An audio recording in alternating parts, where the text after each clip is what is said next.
부산 해운대 LCT 공사장에서 추락 사고가 일어나 근로자 4명이 숨지고 1명이 다쳤습니다.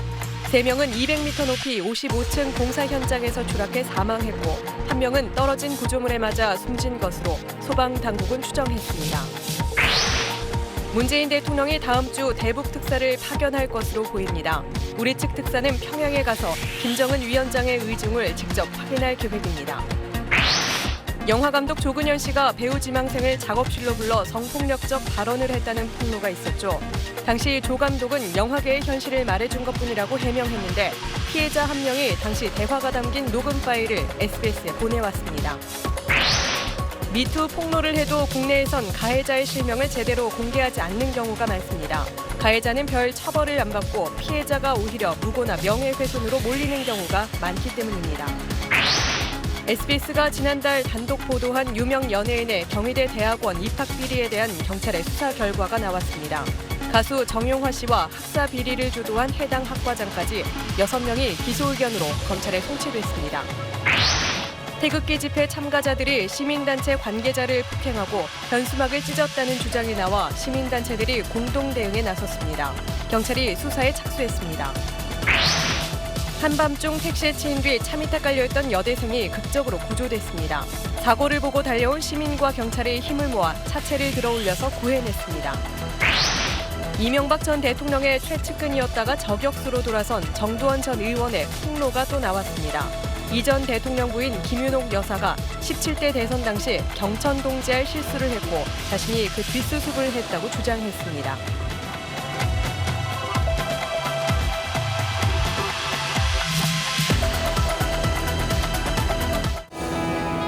기름 없이 달리는 일상으로 내일을 바꾸는 현대수소 전기차. 여러분 안녕하십니까. 오늘 금요일 8시 뉴스는 부산 해운대에서 일어난 안타까운 사고 소식으로 시작하겠습니다.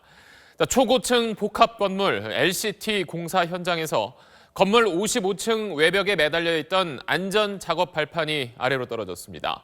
이 사고로 발판 위에서 일하고 있던 3명을 포함해 모두 4명이 숨졌습니다. 먼저 KNN 김민욱 기자입니다. 부산 해운대 LCT 공사 현장입니다. 오늘 오후 2시쯤 LCT 주거동 85층 건물 55층에서 안전작업 발판이 추락했습니다. 건물 외벽에 매달린 가로 4.4m, 세로 10m, 폭 1.2m의 안전작업 발판 4개 가운데 1개가 200m 아래로 추락한 것입니다. 이 사고로 안전작업 발판에 있던 하청업체 소속 신압설 이모 씨 등 3명과 1층에 있던 콘크리트 타설 관리자 1명 등 4명이 숨졌습니다. 또 다른 근로자 1명은 부상을 입었습니다. 이번 사고는 지난 2015년 10월 포스코 건설이 LCT 공사를 시작한 이래 첫 사망 사고로 기록됐습니다. 포스코 건설 측은 외장 유리 시공을 위해 설치한 안전작업 발판을 한층 위로 올리는 작업을 하다 구조물 일부가 떨어져 나간 것으로 보고 있습니다. 경찰은 시공사를 상대로 안전수칙 위반 여부 등을 조사하고 있습니다. 안전관리 여부와 그 부품 자체의 하자, 그 두 가지를 좀 조사를 해야 될 것 같습니다.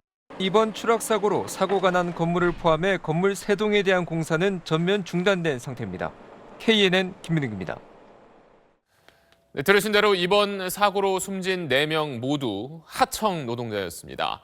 안전작업 발판을 쓰는 공법은 비교적 안전해서 현장에서도 많이 쓰는 걸로 알려져 있는데 이번에 왜 사고가 난 건지 이어서 송성준 기자입니다. 사고가 난 SWC, 즉 안전작업 발판은 가설 작업대와 안전시설물을 일체화한 구조물입니다. LCT 건물 외벽 철골 지지대에 안전작업 발판을 고정하는 공법입니다. 이 안전작업 발판을 위로 올리던 중 추락했다는 것은 작업대를 지탱하던 철 구조물에 문제가 생겼다는 것을 의미합니다. 콘크리트 벽체에 부착되어 있는 고정된 철물이 어떤 사유로 인해서 아마 탈락이 됐거나 파단이 생겼을 경우를 이용하고 SWC 공법은 공정 간소화와 공사비 절감, 추락사고 방지에 효과가 있다고 해서 국내 다수의 대형 건설사들이 많이 쓰는 방식입니다. 외벽 작업용 케이지 자체가 통째로 떨어진 것은 매우 이례적입니다. 추락해 숨진 근로자 3명은 모두 하청업체 소속으로 지난해 6월 입사자 2명과 올 초 입사자 1명으로 현장 경력이 1년이 채 되지 않습니다. 작업 좀 라인이 안 맞았다든지 기본적인 안전관리가 좀 안 되고 있었던 거 아니냐.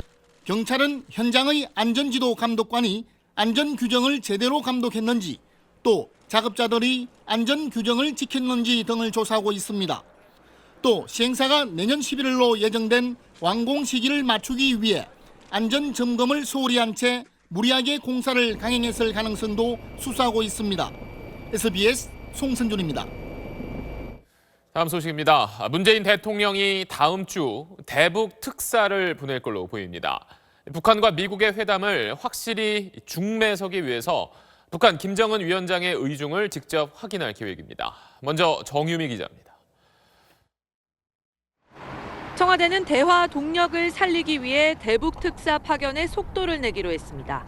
특사 파견 시점은 패럴림픽 개막식인 9일 전후, 즉 다음 주가 될 거라고 복수의 청와대 관계자가 말했습니다. 한미 연합훈련을 연기해둔 패럴림픽 기간, 북미 대화의 실마리라도 찾아야 한다는 판단이 작용한 걸로 보입니다. 청와대는 이르면 모레 특사단 구성과 파견 시기를 발표할 예정입니다. 대북 특사 계획은 어젯밤 문재인 대통령이 트럼프 미 대통령과 통화하면서 공개했습니다. 문 대통령은 북한 고위급 대표단과 논의했던 내용을 확인하기 위해 김여정 특사 답방 형식으로 조만간 대북 특사를 파견할 계획이라고 말했습니다. 트럼프 대통령은 북한의 반응을 미국에도 잘 정리해줬으면 좋겠다고 답했습니다. 평창올림픽 기간 김여정과 김영철을 통해 전해들은 김정은 위원장 의중을 우리가 직접 확인하겠다는 겁니다. 북미 간 중매 역할을 자처한 만큼 미국이 내건 대화의 조건, 즉 비핵화에 대해 최소한의 조치를 취하라는 설득에도 나설 걸로 보입니다. 문 대통령은 김영철 통일전선부장을 만난 자리에서 구체적인 비핵화 방법까지 제시했지만 당시 북측은 이를 경청했을 뿐 명확한 답은 내놓지 않았습니다. SBS 정유미입니다. 네, 그렇다면 이 대북 특사로는 누가 갈지 또 가서 구체적으로 어떤 이야기를 나눌지 궁금한 게 많습니다. 안정식 북한 전문 기자와 하나씩 풀어보도록 하겠습니다. 자, 다음 주에 이제 간다고 했는데 대북 특사가 좀 상당히 빨리 이제 진행되는 느낌인데 북한하고는 좀 어느 정도 사전 조율이 된 거겠죠? 이 올해 들어서 남북 관계를 보면 말이죠. 상당히 속전속결식입니다. 그렇죠. 북한이 뭔가를 제안을 하면은 우리가 알고 있었다는 듯이 바로 반응을 하고 바로 다음 단계로 넘어가는 식인데요. 이 김여정이 올 때도 보면 북한의 공식 발표가 있기 전부터 우리 정부 핵심 인사들은 이미 그걸 다 알고 있었다는 겁니다. 이건 무슨 얘기냐면 지금 우리 국정원하고 북한 통전부 사이에 이 별도의 채널이 구축된 걸로 보이는데요. 거기에서 현안 문제가 사전 조율되고 있다 이런 의미로 보여집니다. 즉 남북 간에 나오고 있는 공식 발표는 사전 조율된 결과가 사후적으로 나타난 거다 이렇게 이해를 할 수가 있는데요. 이렇게 본다라면은 지금 이제 우리 대통령이 트럼프 미국 대통령한테 특사를 보내겠다고 했잖아요. 이건 뭐냐면 남북 간의 사전 조율은 이미 어느 정도 끝났다 이런 의미로 파악할 수 있을 것 같습니다. 네. 그리고 이 특사로 이제 누가 갈지 뭐 벌써부터 여러 사람들의 이름이 오르내리고 있는데 현재로서 좀 가능성이 가장 높은 사람은 누군가요? 뭐 직책으로 보면은 뭐 주무장관인 조명균 통일부 장관 생각할 수가 있는데요. 지금 방금 말씀드린 것처럼 이 통전부와 국정원 사이의 라인 이런 걸 생각을 해본다라면 서훈 국정원장이 유력하다 이런 얘기가 나오고 있습니다. 이 밖에 이제 대통령을 지근거리에서 모시는 사람 이렇게 생각을 해보면 뭐 임종석 비서실장이나 정의용 안보실장 이야기도 좀 거론은 되고 있습니다. 네. 그리고 이제 아무래도 이제 특사가 간다면 이 북한에서 가서 뭐 비핵화 조치 이야기를 뭐 꺼낼 수밖에 없고 또 뭐 설득을 할 걸로 보이는데 어느 수준까지 우리가 좀 기대를 할 수 있을까요? 뭐 만약에 북한이 비핵화 회담에 나오겠다라고 하면 더할 나위 없이 좋겠죠. 그렇죠. 근데 이제 북한이 지금 그렇게 나올 거라고 보기는 거의 어려울 것 같고요. 현실적으로 기대할 수 있는 최대치는 이 특사가 가면은 김정은 위원장을 만나지 않겠습니까? 그러면 김정은 위원장의 입을 통해서 뭔가를 이끌어내야 되는데 핵실험과 미사일 발사를 잠정 중단할 수 있다. 이런 정도의 말만 이끌어내도 뭐 상당한 성과가 아니겠느냐 이렇게 보였습니다. 그 정도의 말만 나오더라도 북미 대화의 단초는 마련될 수 있을 걸로 보이기 때문에 우리가 기대치를 너무 높게 잡기는 좀 어려울 것 같습니다. 네, 알겠습니다. 안정식 북한 전문 기자였습니다. 네, 남과 북 그리고 미국 사이에 얽혀 있는 게 하나 또 있습니다. 바로 한미 연합 훈련입니다.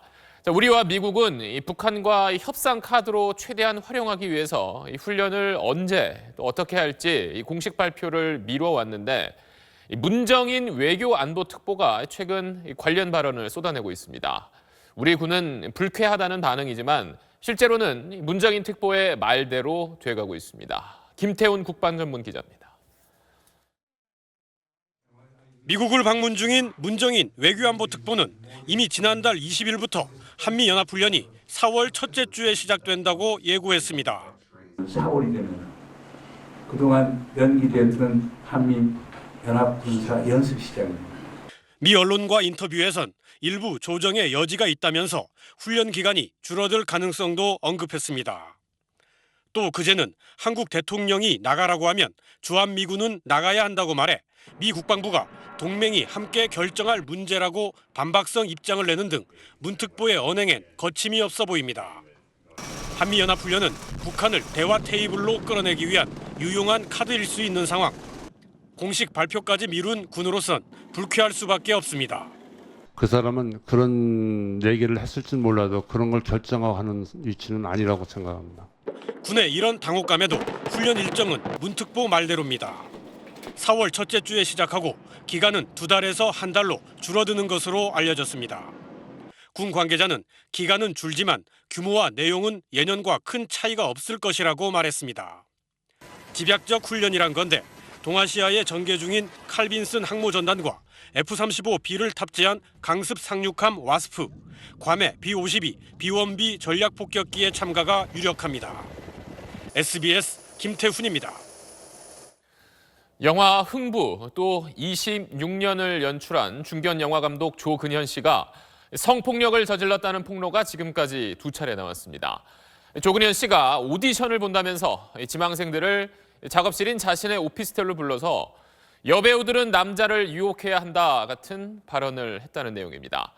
비난이 빗발치자 조 씨는 피해자들에게 문자를 보내서 사과한다면서도 영화계의 현실을 알려주려 했다고 해명을 했습니다. 오디션에 참가했던 또 다른 지망생이 이 말을 듣고 어이가 없다면서 당시 조 씨의 발언이 녹음된 파일을 저희에게 보내주셨습니다. 폭력적인 대화가 좀 불편할 수도 있기 때문에 전하는 게 옳은가 저희도 고민이 참 많았습니다. 하지만 이 사실을 알리고 싶다는 제보자의 뜻과 또 피해자들이 느꼈을 감정을 시청자께 전달하는 게 미투 정신에 맞다고 판단해서 수위를 조절해 방송에 내보내기로 결정했습니다. 먼저 한번 직접 들어보시겠습니다. 정글이에요. 이 안은 정글이고 강한 사람들이 살아나. 걔가 어떻게 술자리에 껴있는지 나는 기억이 안 나. 대단한 애거든. 그리고 그날 누굴 써버린 거죠. 그리고 그냥 끝났어요. 게임. 넌 배우하지 마라 그랬지. 노출 안 하겠다고 그러니까. 넌 배우인데 한참 예쁠 때 남겨놓으면 얼마나 좋냐고. 그제가 바꿔버린 거야. 내 권력으로. 야릇한 눈빛을 보내서 굉장히 저돌적으로 가서 나를 써 라고 하는 태도. 그런 친구들 툭 튀어 올라오는 순간 감독들은 덥석 물어요. 연기를 하는 상황하고 캐스팅이 되는 거하고 완전히 별개예요. 정말. 그러니까 아무리 연기 잘하는 누가 알아요? 모르잖아요. 굉장히 매력적인 분이어가지고. 근데 지금 너무 단정하고 모범스러운 스타일이니까 같이 일할 재미를 못 느낄 수도 있어요. 캐스팅은 이상한 논리가 돌아가요. 똑같아요. 남자랑 자기 어떤 지점을 건드려주면 관심이 가고 남자들이 원하는 거는 잖아요. 그 여지를 열어주시면 돼요. 네, 방금 이 조 씨의 말과 함께 들린 음악은 저희가 따로 작업을 한 게 아니라 원래 이 녹음 파일에 함께 담겨 있던 거라는 점도 말씀을 드리겠습니다. 자, 이 녹음 파일을 보내온 제보자는 조근현 감독이 1시간 넘게 오디션을 진행하면서 이 80% 이상을 영화계에서 벌어지는 이 성적인 이야기로 채웠다고 증언을 했습니다. 조근현 감독의 이런 말들이 정말 확인된 사실인지 저희도 제보자도 확인할 방법은 없습니다. 그럼에도 제보자는 이 성폭력 피해자들의 주장이 무고가 아닌 사실임을 알리고 싶어서 녹음 파일을 제공하기로 결심했다고 저희 취재진에게 설명했습니다. 계속해서 이현영 기자입니다. 성희롱 논란이 불거지자 조근현 감독이 오디션 참가자들에게 보낸 사과 문자입니다. 미안하다면서도 신인 배우로서 맞닥뜨릴 수 있는 현실에 대해 얘기한 거라고 해명했습니다. 오디션에 참여했던 A씨는 오피스텔에서 감독과 단둘이 만나는 게 처음부터 불안해 녹음할 준비를 했다고 설명했습니다. 들어갈 때부터 경찰 111 어플이랑 녹음 이메일 제가 깔아놓고 준비해놓고 갔었거든요. A씨는 오디션 내내 조 씨가 작품 관련 대화보단 유명 여배우와 감독들의 사생활 얘기에 집중했다고 말했습니다. 한 80% 정도 한 것 같아요. 하는 얘기는 사실은 한 5분도 못 들은 것 같아요. 조 감독은 캐스팅되기 위한 여배우의 자세를 강조했다고 합니다. 캐스팅이 되면 남자들 사이에서 눈에 띄어야 되는데 찍려면은 이제 성적 능력을 보여줘야 된다. 그런 이유로 이야기를 좀 많이 했어요. A씨는 오디션이라는 명목 아래 성희롱을 견뎌야 했다고 당시 느낌을 전했습니다. 혼자 만나기 싫고 이불하고 만나는 거 1대1로 만나면 안 되겠다 이런 생각이 굉장히 들었어. A씨는 조 감독의 성희롱 논란이 그냥 묻히지 않도록 피해 사실을 알린다며 앞선 미투 폭로자들의 주장에 힘을 실었습니다. 피해자들이 누구로 그냥 이렇게 주장하는 게 아니라 나는 그것만 알려줬으면 좋겠어요. 취재진은 이 폭로에 대해 조 감독의 해명을 듣기 위해 연락을 시도했지만 답변을 들을 수 없었습니다. SBS 이현영입니다. 대학가에서도 새 학기를 맞아 성폭력을 그냥 넘겨서는 안 된다는 외침이 이어지고 있습니다. 개강 첫날부터 성추행 교수에게 책임을 묻는 벽보가 붙었고 학생회 차원에서 직접 성폭력 피해 접수도 받기 시작했습니다. 이 소식은 안상우 기자가 취재했습니다. 개강 첫날부터 학생들이 분주히 벽보를 붙입니다. 지금 어디 가시는 거예요? 저희 페이스북에 올라와 있는 그 내용 학생의 입장 표명을 붙이고 있습니다. 연극영상학과의 남성 교수진 4명 전원이 제자들에게 성희롱이나 성추행을 저질렀다는 폭로가 나오자 학생들이 입장문을 발표한 겁니다. 충격적이죠. 교수님 자체가 배움을 가르쳐주는 사람이지 성상납을 가르쳐주는 사람은 아니잖아요. 대학가는 개학 전부터 이미 미투 폭로가 확산한 상태. 성폭력의 악습을 끊기 위해 학생들이 발벗고 나서고 있습니다. 이제는 학생들이 직접 성폭력 피해 사례를 제보받겠다는 대학들이 속출하고 있습니다. 학생회 차원에서 온라인상의 성폭력 피해 경험을 익명으로 털어놓을 수 있는 미투 전용 게시판을 만들고 있는 겁니다. 인권센터를 찾아갈 수도 있고 선택지가 많지만 어떤 반응과 마주하게 될지는 조금 그분들에게 위험하고 공포스러울 수 있다고 생각을 합니다. 학생들은 자체 조직을 구성해 가해 교수들에 대한 처벌을 공개적으로 요구할 계획입니다. 학교 측도 성폭력 피해 예방에 온 힘을 쏟고 있습니다. 일부 대학은 신입생 오리엔테이션을 축소하거나 취소한 상태고 한 사립대에선 신입생에게 성폭력 사건 대응 매뉴얼을 배포하기도 했습니다. SBS 안상우입니다. 성폭력을 고발하는 목소리는 같은데 미국 헐리우드와 달리 우리는 가해자의 실명이 아니라 이렇게 이니셜로 폭로하는 경우가 대부분입니다. 왜 그럴까요? 자, 지난해 접수된 성폭력 범죄 2만 7천여 건 가운데 40% 정도만 기소됐습니다. 1심에서 유기징역이 선고된 건 5건 가운데 1건에 불과했고 나머지는 집행유예나 벌금형에 그쳤습니다. 어렵게 피해자들이 용기를 내서 폭로를 해도 정작 가해자에 대한 제대로 처벌이 이뤄지지 않는 실태를 김명아 기자가 전해드립니다. 미국 체조 대표팀 선수들을 상습 성추행한 주치의에 대한 재판입니다. 의사가 성추행을 치료 행위라고 강변하자 판사는 모두가 보는 앞에서 서류를 집어던지며 단호한 어조로 말합니다. 나는 개도 당신에겐 보내지 않을 겁니다. 판사는 의사에게 175년형을 선고했습니다. 우리나라에선 성범죄의 대부분인 강제추행은 집행유예나 벌금형에 그치는 경우가 많습니다. 성폭행 피해자들은 일부 판사와 검사에게 이런 말까지 들었습니다. 여성이 술을 마시고 성관계를 맺는 게 도덕적으로 문제가 있다고 본다. 허리를 비틀면 성관계를 막을 수 있지 않나. 자기들이 그렇게 생각하니까 실제로 형에도 반영이 되는 거고요. 아주 비슷한 사례임에도 불구하고 어떤 검사는 이거는 기소해야겠다. 그리고 어떤 검사는 기소를 하지 않는 거지요. 이런데도 대검찰청의 성폭력 예방교육 이수율은 전체 평균보다 낮았고 고위직은 60%대에 불과했습니다. 그 사람들의 조직을 들여다보면 굉장히 남성 중심적이고 위계적이잖아요. 권력을 가진 집단이 실질적인 성폭력 예방 교육, 그다음에 성평등 교육을 해야 되는 거예요. 성범죄를 뿌리 뽑으려면 법을 집행하는 사람들의 성의식을 바로잡고 가해자에 대한 처벌도 강화해야 한다는 목소리가 커지고 있습니다. SBS 김영아입니다. 네, SBS가 지난달 단독 보도해드렸던 유명 연예인의 경희대 대학원 입학 비리에 대한 경찰 수사 결과가 나왔습니다. 경찰은 정용화 씨 측이 입대를 늦추기 위해서 먼저 부탁을 했고 면접을 보지 않고도 응시자 가운데 최고 점수를 받았다고 밝혔습니다. 김관진 기자입니다. 경찰은 가수 정용화 씨와 조규만 씨, 중소기업 대표 김모 씨까지 3명이 지난해 경희대 대학원에 부정 입학했다고 판단했습니다. 수사 결과 이들은 면접 시험을 보지 않고도 석사와 박사 과정에 합격했습니다. 면접 시험에 불참하면 불합격이라는 원칙이 무시된 겁니다. 입시 비리는 해당 학과장이면서 면접 심사위원장인 이모 교수가 주도한 것으로 조사됐습니다. 이 교수가 다른 면접위원 교수들에게 석차가 미리 적힌 평가표대로 점수를 주도록 했다는 겁니다. 그 결과 면접도 안 본 정용화 씨는 응시자 중 최고 점수를 받아 합격했습니다. 교수들의 연구 실적을 평가하고 승진, 재임용에 영향을 행사할 수 있는 면접위원들은 부당한 요구에도 따를 수밖에 없었다. 정용화 씨는 이 교수와 따로 면접을 봤다고 주장했지만 정 씨와 이 교수가 만난 건 면접 전형이 있기 넉 달 전과 대학원에 합격한 뒤 이렇게 2번뿐이었다고 경찰은 밝혔습니다.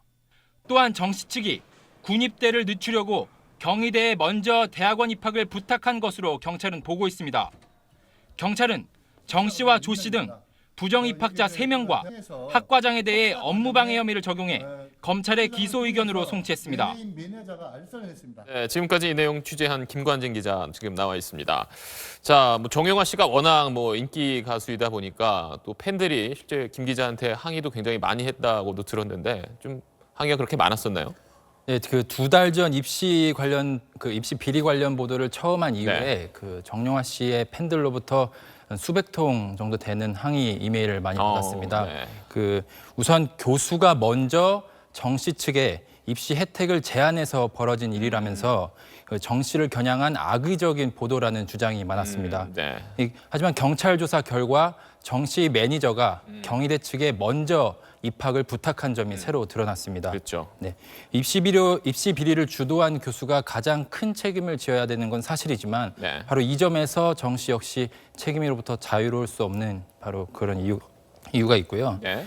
그다음에 정용화 씨는 오늘 경찰 수사 발표 이후에 자신의 SNS에 그 가수로서 관련 분야의 공부를 좀 더 하고 싶을 뿐이었다 이런 얘기를 적었습니다. 하지만 누구나 봐야 하는 입학 전형을 단지 연예인이라는 이유만으로 면제를 받았다는 건 다른 일반 학생들과 비교하면 분명한 특혜이고 네. 규정을 어긴 게 사실입니다. 네, 일단 경찰이 오늘 기소 의견으로 검찰에 송치를 했기 때문에 수사가 계속 이루어져야 되는데 근데 정용화 씨가 제가 알기로 이제 다음 주에 군대에 가는 걸로 알고 있는데 그럼 앞으로 수사는 어떻게 되는 건가요? 정용화 씨는 SBS 보도 이후에 돌연 군입대를 결정했는데요. 그렇죠. 네. 다음 주 월요일 날 예정대로 군에 입대할 걸로 보입니다. 이렇게 되면 정 씨는 군인 신분이 되는데요. 네. 아직까지 결정이 된 건 아니지만 지금까지 관례로 봤을 때 군인 신분으로서는 군 검찰의 수사를 받을 가능성이 높아 보입니다. 아, 군 검찰이 계속 수사를 한다. 그렇게 되겠네요. 그리고 또 김관진 기자가 또 취재했던 게 이 정용화 씨에서 이제 가수 조건 씨 역시 이런 특혜 의혹이 있었다. 이런 내용을 보도했었는데 오늘 경찰 발표에서는 이 조 씨 관련 내용은 없었어요. 네, 지난달 SBS는 가수 조건 씨가 조작된 졸업공연 영상으로 석사학위를 취득했다는 의혹을 보도해드렸는데요. 현재 교육부가 조건 씨에 대한 감사를 진행을 하고 있습니다. 이 감사 결과가 완전히 나오면 그 이후에 경찰 수사 여부가 결정될 것으로 보입니다. 네, 계속해서 후속 보도 계속 기대하겠습니다. 김관진 기자였습니다.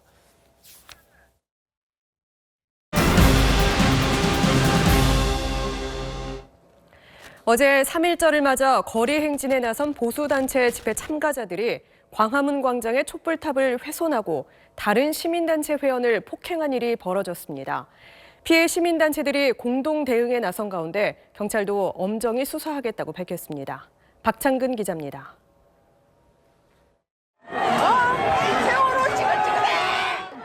한 여성이 쓰러져 있는 촛불 집회 기념탑을 막대기로 내리칩니다. 다른 시위자는 촛불탑 아래에 불을 붙입니다. 어제 저녁 태극기 집회 참가자들이 광화문 광장에서 촛불 집회 기념탑을 쓰러뜨리고 불을 질렀습니다. 이들은 세월호 관련 단체 회원을 폭행하고 진보단체 공연장의 현수막도 찢었습니다. 여기 딱 들어오니까 얘가 주먹질을 했어요. 경찰이 부상 등 피해가 커질 것을 우려해 적극 제지에 나서지 않으면서 소동은 1시간 반 동안 이어졌습니다. 기물을 파손하고 이 시민들에게 모욕적인 언사와 위협적인 행동을 했던 것들은 테러 행위라고 생각을 하고 있고요. 피해 시민단체들은 공동 대응하기로 했습니다. 피해 상황을 정리해 법적 대응을 할 계획입니다. 경찰도 도를 넘는 폭력 행위에 강력히 대응하기로 했습니다. 기념탑 훼손과 경찰관 폭행, 경찰 카메라 강탈 등 시위대가 벌인 모든 불법 행위를 엄정히 수사하겠다고 밝혔습니다. 경찰은 기념탑 파손 혐의로 50대 여성 1명을 체포했고 CCTV 분석을 통해 집회 대표자뿐만 아니라 일반 참가자도 형사처벌하는 방안까지 검토하고 있습니다. SBS 박찬근입니다. 네, 훈훈한 소식 한 가지 전해드립니다. 한밤중에 택시에 치여 차 밑에 깔린 여대생이 극적으로 구조됐습니다. 사고를 보고 달려온 경찰과 시민들이 힘을 모아서 택시를 직접 들어올리고 구해낸 겁니다. 원종진 기자가 보도합니다. 자정이 다 된 시간, 파출소의 경찰관들이 어디론가 급히 달려나갑니다. 교통사고를 목격한 겁니다. 횡단보도를 건너던 19살 여대생이 택시에 들이받친 뒤 앞바퀴에 깔린 겁니다. 경찰관들이 차를 들어보려고 안간힘을 쓰지만 차는 몇 번 들썩일 뿐 꼼짝도 안 합니다. 이어서 현장을 지나던 시민이 하나둘 차에 달라붙습니다. 한 택시기사도 가던 길을 멈추고 구조에 힘을 보탭니다.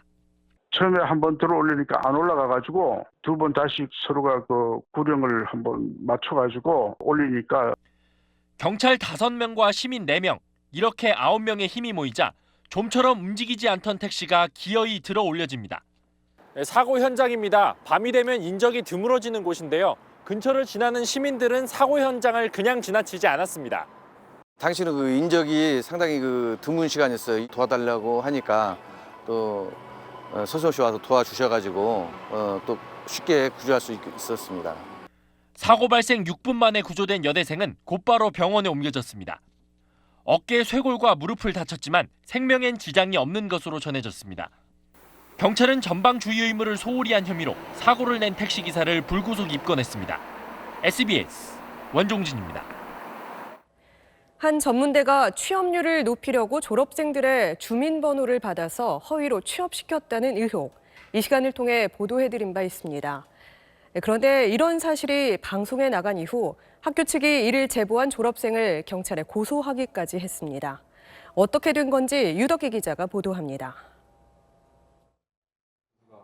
지난 1월 전문대를 졸업한 김모 씨는 한 번도 일한 적 없는 직장의 건강보험에 가입돼 있더라고 SBS에 제보해 왔습니다. 교수의 부탁을 받고 주민번호를 제공했다가 철회했지만 대학이 취업률을 높이려고 허위 취업을 시켰다는 주장이었습니다.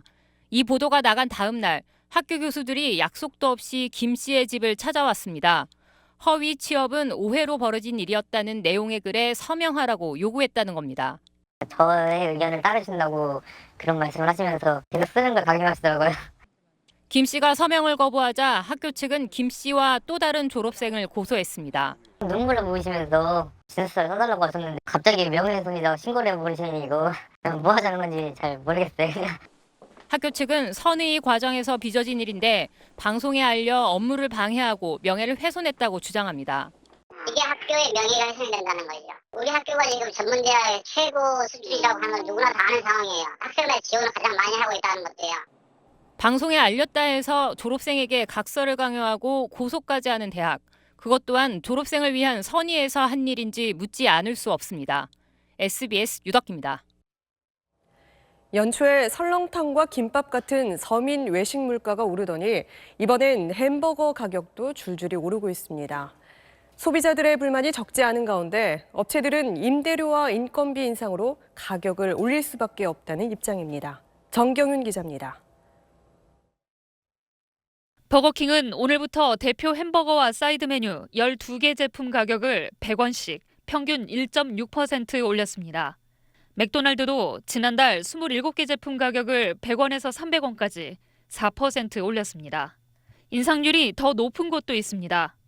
롯데리아와 KFC는 지난해 말 주요 메뉴 가격을 각각 5.8%, 5.9% 올렸는데 KFC는 지난해 6월에 이어 두 번째 인상입니다. 상대적으로 가격이 저렴한 맘스터치도 지난달 18개 제품 가격을 최대 7% 올렸습니다. 햄버거 업체들은 임대료와 인건비 등 각종 비용이 올라 어쩔 수 없다는 입장이지만 소비자들은 불만이 적지 않습니다. 그러니까 약간씩 조금씩 올리는 게 있으니까 확실히 어떨 때 딱 보니까 햄버거 가격이 이렇게 비쌌었나 햄버거가. 소비자 단체는 물가 상승률이 1.9%인데 비해 햄버거 가격 인상폭이 너무 높은 편이라고 지적합니다. 실제로 맘스터치의 경우 가맹점 수가 늘면서 매출이 증가하고 있고 영업이익률도 7.7%로 다른 업체보다 높은 수준이라고 반박합니다. 영업이익률을 확보를 하려고 하다 보니까 가맹점주들한테도 또 파급이 되고 최종적으로는 소비자한테 부담으로 다 안게 되는 거죠. 가격 인상에 대한 구체적인 설명도 없이 일단 올리고 보는 업체들의 행태가 소비자들의 불신을 더 키우고 있습니다. SBS 정경윤입니다. 이명박 전 대통령의 최측근이었다가 저격수로 돌아선 정두원 전 의원의 폭로가 또 나왔습니다. 김윤옥 여사가 17대 대선 당시 경천 동지 하늘이 놀라고 땅이 흔들릴 만한 큰 실수를 했고 자신이 그 뒷수습을 했다고 주장했습니다. 임상범 기자입니다.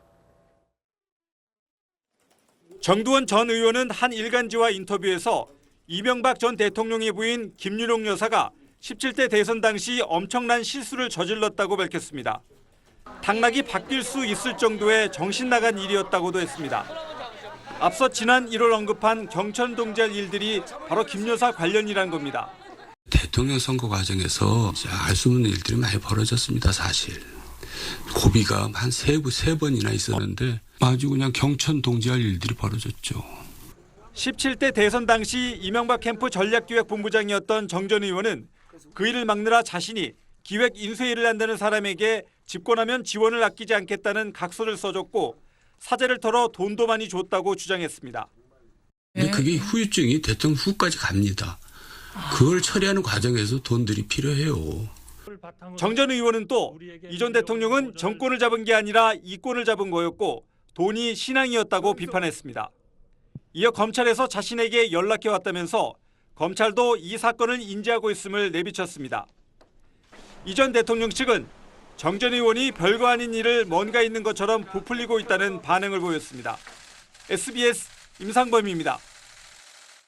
이명박 전 대통령의 큰형 이상은 씨가 어제 검찰 조사에서 도곡동 땅의 매각대금 중 상당액이 자신의 것이 아니라고 인정했습니다. 이에 대해 검찰은 땅 주인이 이 전 대통령이라는 걸 입증할 핵심 증언으로 판단하고 있습니다. 임찬종 기자입니다. 이상은 다스 회장은 어제 조사를 받고 귀가하면서 취재진에게 다스와 이명박 전 대통령이 관련 없다는 취지로 말했습니다. 이 전 대통령과 다스 연관성 인정하시나요? 아니, 저는. 그러나 이 회장은 검찰에선 다스 지분 매입의 종잣돈인 도곡동 땅 매각 대금 중 상당 부분이 이명박 전 대통령에게 들어갔다는 점을 인정한 것으로 알려졌습니다. 도곡동 땅은 자신과 이 전 대통령의 처남 고 김재정 씨 것이라는 지난 2008년 BBK 특검 때 진술을 뒤집은 겁니다. 이상한 회장은 검찰이 도곡동 땅 매각 대금 중 50억 원이 이 전 대통령의 논현동 사저 수리비로 들어간 자료 등을 제시하자 반박하지 못한 것으로 알려졌습니다. 검찰은 이 회장이 다스와 이 전 대통령의 관련성을 직접 인정하진 않았지만 다스 지분 종잣돈의 주인이 자신이 아니라고 인정한 사실 자체가 결국 이명박 전 대통령의 다스 소유를 입증하는 근거가 된다고 보고 있습니다. 검찰 관계자도 다스와 관련해 이미 충분한 자료를 확보한 상태라고 자신감을 내비쳤습니다.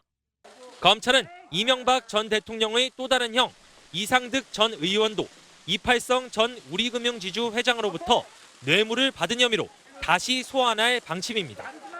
SBS 임찬종입니다. 김관진 전 국방부 장관에 대해 3개월 만에 다시 구속영장이 청구됐습니다. 이번엔 댓글 공작 수사를 축소하도록 지시하고 세월호 참사 당시 청와대의 대응을 은폐하는 데 관여한 혐의도 추가됐습니다. 김혜민 기자가 보도합니다. 검찰이 오늘 김관진 전 국방부 장관에 대해 구속영장을 청구했습니다. 지난해 11월 군 사이버사의 댓글 공작을 지시한 혐의로 구속된 뒤 구속 적부심사로 풀려난 지 3개월 만입니다. 이번엔 2013년 군 사이버사의 댓글 공작을 수사하던 국방부 조사본부에 사이버사 대선 개입 의혹을 덮는 방향으로 수사 가이드라인을 내린 혐의입니다. 앞서 검찰은 구속된 백낙종 전 국방부 조사본부장을 조사하는 과정에서 김 전 장관이 수사 방향을 직접 지시했다는 진술을 받아낸 것으로 알려졌습니다. 세월호 참사 이후 국가안보실장으로 재직하면서 국가위기관리 기본지침을 임의로 변경한 데 관여한 혐의도 포함됐습니다. 국가안보실장이 국가위기 상황의 종합 컨트롤타워라는 내용이 안보 분야는 국가안보실이, 재난 분야는 안전행정부가 담당한다는 내용으로 불법 변경된 것으로 검찰은 파악하고 있습니다. 앞서 김 전 장관은 지난달 27일 검찰에 소환돼 조사를 받았지만 자신의 혐의를 대부분 부인한 것으로 전해졌습니다. SBS 김혜민입니다. 네, 오늘도 하청업체 노동자들이 숨진 안타까운 사고가 있었죠. 우리나라 산업재해 사망률은 OECD 회원국 가운데 2위이고 사망자의 절반 가까이는 하청 노동자들입니다. 이런 사망 사고를 줄이기 위해선 기업은 물론이고 국회나 정부도 이제는 외면하지 말고 달라져야 한다는 목소리가 높습니다. 하청 노동자 연속기획 마지막 순서 강청환 기자가 보도합니다. 우리나라에서 하청 노동자 사고를 줄이자는 취지의 법안이 처음 발의된 건 19대 국회 때인 지난 2013년입니다. 하청 노동자 6명이 숨진 여수 대림산업 폭발 사고, 5명의 사상자를 낸 삼성전자 불산 누출 사고 등 대형 사고가 연이어 터지면서 사고 발생 시 원청업체에 대한 처벌을 강화하고 위험한 업무를 하청업체에 떠넘기는 것을 제한하는 법안이 잇따라 발의됐습니다. 그러나 당시 정부와 여당 반대로 국회 문턱을 넘지 못하고 모두 폐기됐습니다. 너무 과도하다라고 하는 게 당시 정부 입장이었어요. 전반적인 그 자세 뭐 이런 것들이 기업을 도와주는 방식의 어떤 것을 취하다 보니까 같은 해 기업이 안전관리를 얼마나 중시하는지 알리도록 하는 안전보건경영공시제도가 추진됐지만 경총의 반발로 무산됐습니다. 지난 2014년에는 검찰이 인명사고를 낸 기업을 강하게 처벌하는 기업책임법을 추진했지만 역시 흐지부지되고 말았습니다. 대검에서 기업책임법 도입 관련해 한 검토 결과, 법령 검토 결과라는 그 책자 파일을 받은 것은 맞는데요. 구체적으로 이 기업책임법을 입법할지 여부에 대해서 결정이 된 건 없었습니다. 하청 노동자 사고를 줄이기 위한 시도는 있었지만 재계의 반발과 정부, 국회의 무관심에 번번이 좌초됐던 겁니다. 영국에선 지난 2007년 기업살인법이 제정된 뒤 사고로 숨지는 노동자 수가 절반으로 줄었고 미국에서도 관련법이 개선된 이후 20년 동안 노동자 40만 명의 목숨을 구했다는 연구 결과도 있습니다. 사고가 발생하면 처벌을 강화해야 된다는 목소리는 누구나 합니다. 너무나 안타깝게도 사고 끝나면 끝이에요. 제도 변화는 굉장히 필수적인 것인 것 같아요. 정부는 오는 2022년까지 노동자 사망 사고를 절반으로 줄이겠다며 산업안전보건법 개정안을 입법 예고했습니다. 이번엔 정부의 강력한 의지와 사회적 관심으로 법안이 흐지부지 폐기되는 일은 없어야 합니다. SBS 강청환입니다. 미국이 모든 수입 철강에 25% 관세를 매기는 초강경 조치를 발표했습니다. 무역에는 동맹국이 없다는 트럼프 대통령이 전 세계를 상대로 본격적인 통상 전쟁을 시작했습니다. 워싱턴에서 정하석 특파원입니다.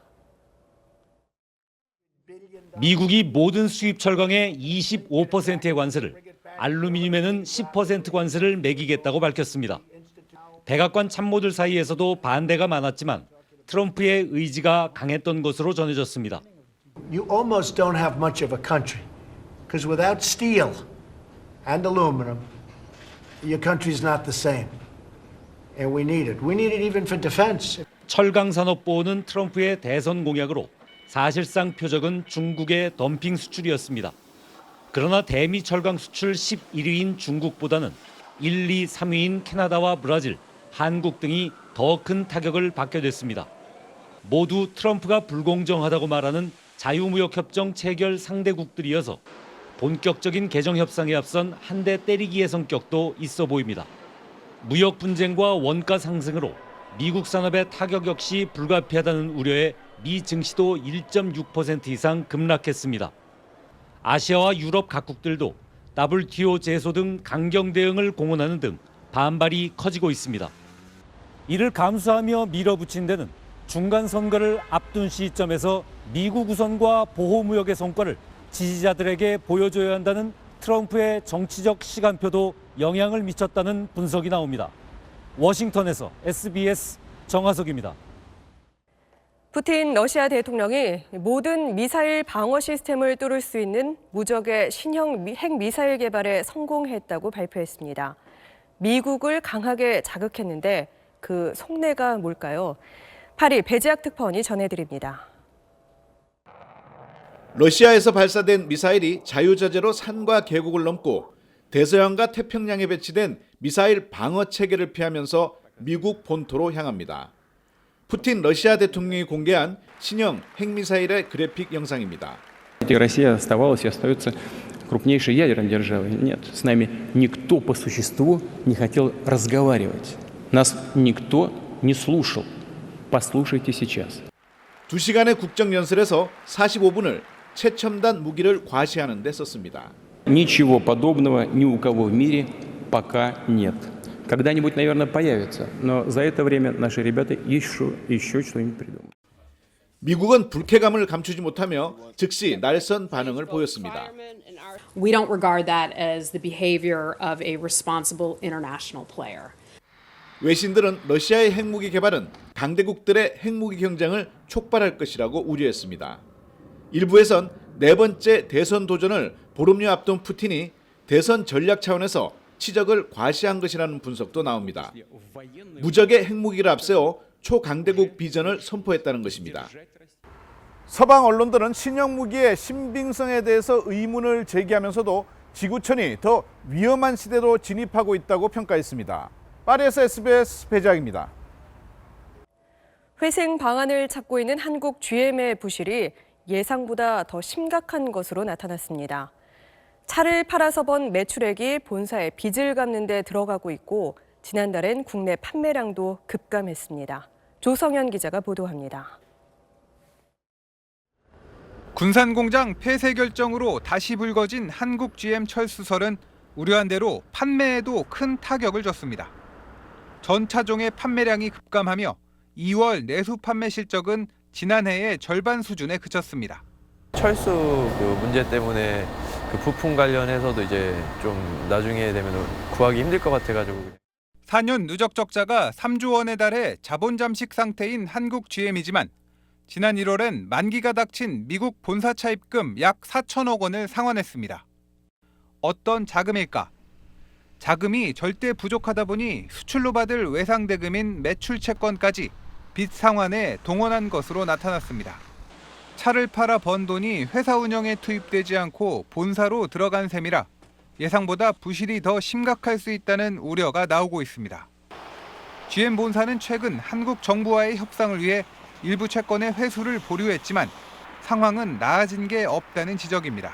한국 GM에서는 아무리 벌어들이더라도 결국은 글로벌 GM에다가 배불리게 만드는 꼴뿐이 안 되거든요. 차입금에 대한 부분들을 어떻게 해소할 것인가에 대한 이 부분은 해결 방향에 나와야 된다고 보고 있습니다. 한국 GM 직원들의 희망퇴직 신청이 오늘 마감된 가운데 2,000명대의 직원이 퇴직원을 낸 것으로 알려졌습니다. 희망퇴직 절차가 끝나면 본격적인 구조조정이 시작될 것이란 전망이 나오고 있습니다. SBS 조성현입니다. 문재인 대통령이 이주열 현 한국은행 총재를 차기 총재 후보자로 지명했습니다. 청와대는 한국은행의 중립성과 자율성을 보장하겠다는 문 대통령의 의지가 반영됐다며 통화 정책을 안정적으로 이끌 것으로 판단했다고 설명했습니다. 문재인 정부 들어 첫 기관장 연임 결정이자 한국은행 총재 연임은 11대 김성환 전 총재 이후 40년 만입니다.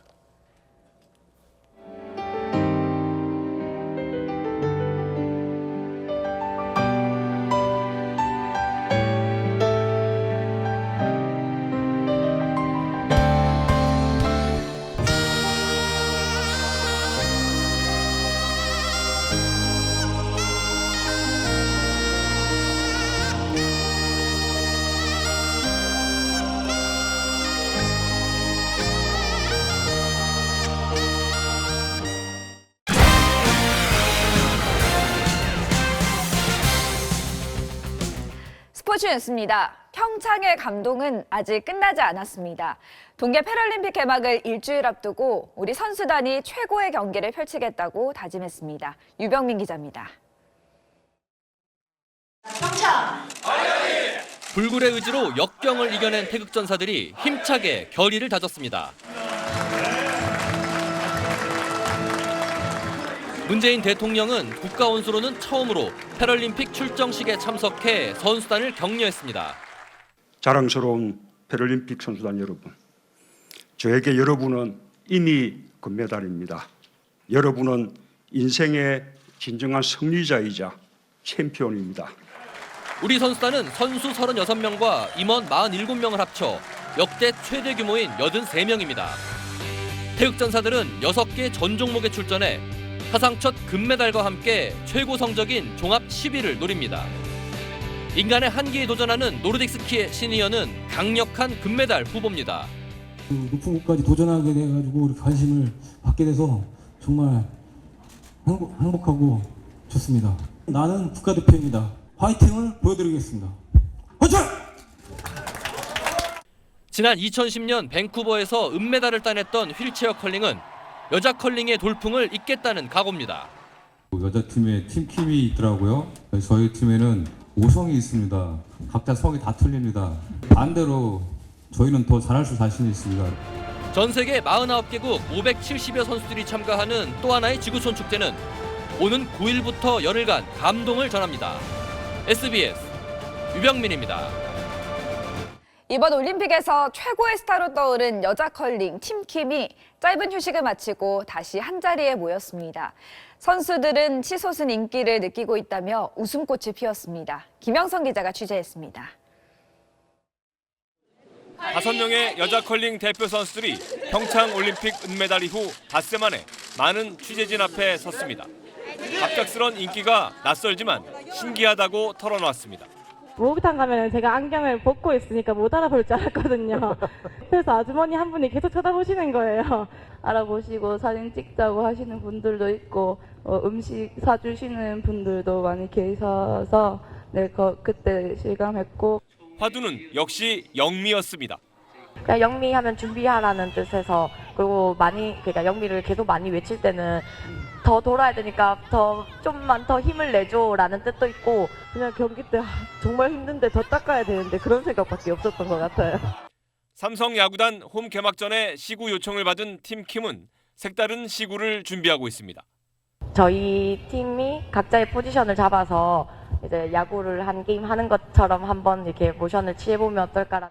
팀킴은 이번 기회에 한국 컬링의 저변이 넓어지길 희망한다며 4년 뒤 베이징 올림픽을 향해 새 마음으로 출발하겠다고 밝혔습니다. 소망했던 가장 높은 자리에 저희가 서지는 못했기 때문에 아직까지는 저희는 도전자라고 생각을 하고 있고. 팀킴은 오는 17일 캐나다에서 개막하는 세계선수권 출전을 위해 다시 훈련을 시작합니다. SBS 김영성입니다.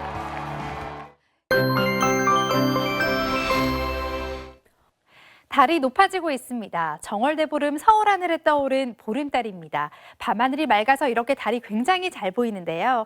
오늘 밤 달이 가장 높이 뜨는 시각은 서울 기준으로 새벽 1시 20분경으로 보고 있습니다. 이번 주말은 성큼 다가온 봄을 느끼실 수 있겠습니다. 내일 서울의 한낮 기온은 13도, 모레는 16도까지 오르면서 평년 기온을 큰 폭으로 웃돌겠습니다. 내일까지는 맑겠지만 일요일 전국에 비 예보가 있습니다. 지난번처럼 제주와 남해안 지방에는 폭우가 쏟아지겠고요. 강원 산간지방은 최고 30cm 안팎의 폭설에도 대비를 하셔야겠습니다. 초봄 날씨는 당분간 이어지겠습니다. 날씨였습니다. 네, 달은 변해가는 모든 모습이 예쁜 유일한 존재라는 글이 있습니다. 그 가운데서도 우리 민족이 가장 예뻐한 달은 아마 보름달일 겁니다. 우리 선조들이 한 해의 건강과 풍요를 기원하던 정월 대보름 보면서 올 한 해 계획 다시 한번 세워보시죠. 금요일 8시 뉴스 마치겠습니다. 고맙습니다.